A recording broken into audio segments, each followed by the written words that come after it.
I want to on behalf of the indigenous people of Biafra and our leader, Mazen Nnamdi Kanu, whom I am representing. For obvious reasons, he will not be here. I want to say a very big thank you to the journalists and all the good people of Italy and all of you here who have come from different countries. We are here somehow victims of human rights abuses. Our rights have been trampled upon, and somehow we find our voices. And today, I must say, it's a very remarkable day. Our presentation this evening is going to be in two parts. The first one will be introduction with a video, and then the second part will be the reason for restoration of Biafra 50 years on. First of all, I want to once again state that the leader of indigenous people of Biafra, Mazen Nnamdi Kanu, is not here today. I am his deputy, and my name is UCHE MEFOR. I am representing him, and he has in advance the caliber of people here, and he has a very direct message to all of us here who understand the ideal of freedom, who understand the value of justice, equity, and fairness in our society. On behalf of Nnamdi Kanu, the leader of indigenous people of Biafra, and the director of Radio Biafra London, I do extend our handshakes of friendship to the organizers of today's event, to the Tonalistad International Cultural Association. In its 17th year of activity, Nnamdi Kanu, the leader of indigenous people of Biafra, has been invited to speak on the reason for Biafra restoration, the world emerging African nation. The third representative to be invited from the African continent by this great organization. Zimbabwean representative was the first, and that of South Africa the second. It is historic that at this moment in Italy, Biafra representatives and the world gather to deliberate on the reason for the restoration of Biafra 50 years after. I feel energized, I feel the energy, I feel the potential and the pure joy in my own right as a civil rights activist to participate in this discussion. We are here today to discuss on the delicate theme in your previous presence, in your precious presence. And it will not just be only debate, but also a sharing of experience. Therefore, this gathering will be, it has to be an interactive session where everyone may have to share their ideas. And it will not just be only debate, but also a sharing of experience I have said before. In short, art of thinking which, if correctly applied to life, leads to reasonable course that is beneficial to our common good. Yes, the reason why the Republic of Biafra must be restored is still same: the survival of Biafran people. It has been from the onset of modern Biafra legitimately sought by her generations from different perspectives and currently interpreted by the younger generation in civil acts of fundamental freedom and liberty.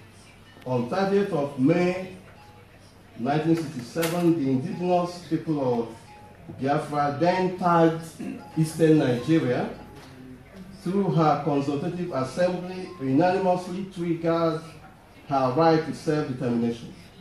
It is a historical fact that Biafra, despite international complots, demonstrated to Africa and the world at large that there was no human rights more sacrosanct than the right to self-determination when all other reasons for survival of a human family had been threatened by an artificially created political union. This right, anchored on the principle of self-determination since World War II, has been a part of the United Nations Charter, which states in Article 1.2 that one of the purposes of the United Nations is to develop friendly relations among nations based on respect for the principle of human rights, equal rights, and self-determination of people. Biafrans were then aware that the right of self-determination in international law is the legal right for people to ascertain their sovereignty through a legitimate political process. On the same solemn day, 30th of May 1967, I beg your pardon, the flag of the Republic of Biafra, consisting of a horizontal tricolor of red, black, and green, charged with a golden rising sun over a golden bar, was mounted to be suppressed no more. It also inspired the rhyme of the national anthem, Land of the Rising Sun. The motto is peace, unity, and freedom. The reason for the formation of a modern state, named Republic of Biafra, prevailed over the highest level of massacre, later genocidal, melted against unarmed civilians. This year, 2017, marks 50 years of the constitution of this modern world nation, Republic of Biafra, of which the status quo is de facto. Nigeria military dictatorial government armed by British and the United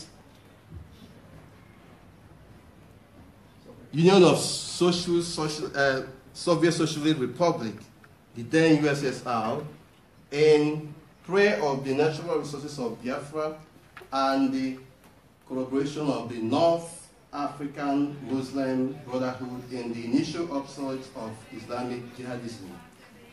Of course, they are culprits to the first silenced, terrible genocide in Africa, second to the World War II Holocaust.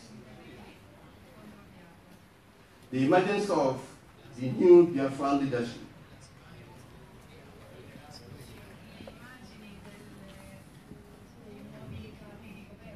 the configuration of memory has been an essential instrument in the new African struggle in reference to the new Biafra agitation. Equally important has been the cruel and pitiful experience evidence from the stories of heroes past and veterans, both on the Biafran and Nigerian side.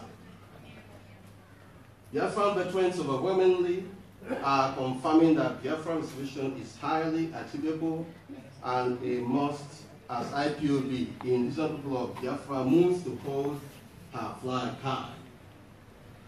Living Biafran veteran of the First Republic, Colonel Joseph Achizie, on Nnamdi Kanu's arrest berated former Nigerian President Olusegun Obasanjo for describing pro-Biafra agitators as miscreants, saying he is a kettle calling the pot black. For obvious reason, the past Nigerian leaders and even the present are hypocrites who are constant violators of human rights. But of course, the world is saying, and we are here to say the way it is. Present Biafran generation has not only been victims to Nigerian acts of violence and injustice, but also to other aberrations of human nature. Deliberate environmental disaster of the Biafran territory. Often, people of goodwill has never been indifferent to this troubling reality. It is a duty to continue interrogating ourselves on certain human absurdities and barbarities that have been happening around us, and let it be known mostly with the new social media. Biafrans, like many others, have passion on education and feel good to be re-educated on their capacity of thinking reasonably. Population education has been seen as the only way to be saved from the threatening abyss. It is evident that an acclaimed educator, an educated leader for the Republic of Biafra restoration has emerged. Within the ranks of the Biafran young generation, Nnamdi Kanu's legacy to the present Biafra restoration has, with no restraint, been linked to educating of young and old on the silence and falsity construed to negate freedom and justice to the past, present, and future Biafrans, with the aim to put them in wrath as a people. Consequently, Kanu was kidnapped, abducted on 14th of October 2015, and later declared arrested on 18th of October 2015 by the Nigerian authorities. He was detained for nearly 2 years on several charges that included treason and operating a pirate radio, Biafra. Khan was refused bail despite several court rulings granting him bail to the contrary. On 25th of April 2017, he was released on political ground and not judicial, having proved beyond any reasonable doubt of being a prisoner of conscience. In these years of his confinement, he has remained steadfast and fully backed by the indigenous people of Biafra and her family units all over the world. Biafra restoration is gaining sympathy and support from persons of goodwill and international political figures. Now, the Kanu's vow will remain unshakable. His liberal pledge for the restoration speaks alone. Fellow Biafrans, I have volunteered my life to restore Biafra. Biafra or death, you must be very well prepared for us to restore our country. I need only 100 qualified comrades who dedicate themselves to this cause. Only Biafrans can let the United Nations know that we want our country back. Only Biafrans can let the European Union know that we want our country back. Only Biafrans can let the African Union know that we want our country back. And only Biafrans can let the Pope know that we want our country back. Of course, this is not wishful thinking, but a task that must be done. The struggle for the restoration of Biafra started to send alarm in the late 1990s. Firstly, in a trend of what we may call in Igbo Biafran dialect.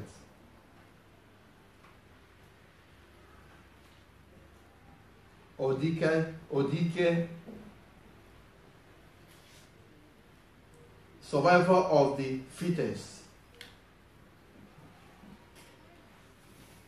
After decades of Nigeria psychological warfare, it has become more pronounced with Nnamdi Kanu's Igbo Biafran saying, "Onyaya, be your king and watch guide." He activated indigenous people of Biafra families in diaspora and at home to embark on open pledge for the restoration of the Republic of Biafra to all people of goodwill and international communities, particularly in more than 100 nations of the world where Biafrans in diaspora are present, including Italy. For the past years, in different angles of the world, Biafrans in diaspora have been manifesting in continuous fashion in favor for the Republic of Biafra restoration. Here we are today to reaffirm this irreversible stand for restoration.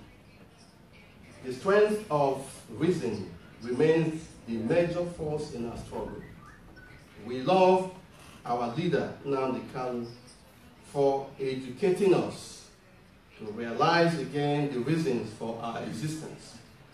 Of course, his lessons have been too uncomfortable to the detractors, both far and near. Historical repression and unshared memory melted against the people of Biafra has provoked in him a mixture of pride and anger with arrogance, ambition and courage. Biafra or death and nothing else. It may be early to claim that the present generation struggle is a real triumph of reason. Indigenous people of Biafra leader and director of Radio Biafra, Mazi Nnamdi Kanu, reasons on Biafra with descriptive and singing words, often moderating it with laser, chromatic, frayed shades that focus on the truth. With unaltered seriousness, he uses irregular phrase that becomes broad and regularized. With acute intellectual reasoning, he leverages issues in question on the restoration of the Republic of Biafra. Nnamdi Kanu is making his point as the restoration is more closer than ever. In essence, it is a clear reason for value. He is now being considered as the pathfinder of Nigerian falsehood. He has won with IPOB families around the world to restore Biafra nation from the Nigerian dissonance. The evidence is energized in the ongoing call for a referendum that he has tabled and posits in a politically negotiable atmosphere so as to reaffirm democratic space and voice in honor of our heroes past and the survival of our present and future generation. It shall never be in vain the acts of all who have, until present, sacrificed their lives and the living who have vowed and are happy to be part of the decisions and actions towards the restoration of the Republic of Biafra. Of course, the penultimate plan of action is no referendum date, no election in Biafra land. A democratic negotiation dice that has been tabled to whoever it may concern. It is important to recall here the statement of the EU High Representative for Foreign Affairs, Federica Mogherini, that Europe is ready to recognize Biafra's independence, provided that it is sanctioned by a referendum.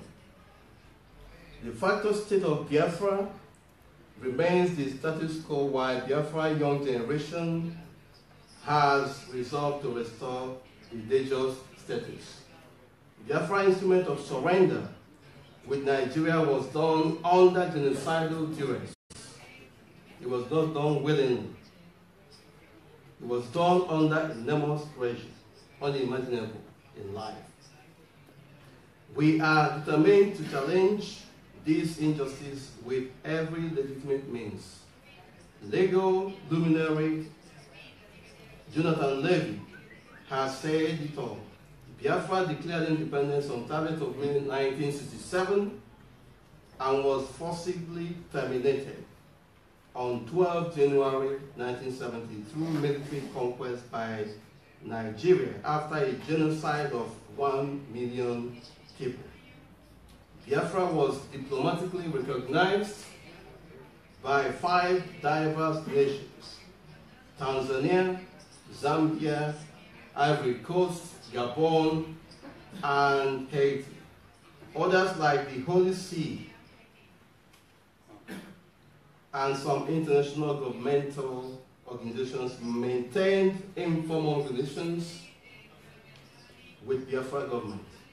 Biafra is often compared in legal treatises to the failed state of Katanga, which attempted to devolve from the Belgian Congo in 1960. While the case shares some similarities, there are many differences. The main one being that at no time did any sovereign state ever recognize Katanga. Biafra, therefore, is no Katanga and is unique. The Biafran people, like other victims of genocide, such as the Jews and the Armenians, have recovered over the past 2 generations and now seek justice, freedom, and recompense from the Nigerian oppressors. At this juncture, I think it will be very important and in line, and for us to appreciate the nature of what we're talking about here, to watch a video clip, and after that we shall go to the part 2 of this presentation, which is why Biafra 50 years on.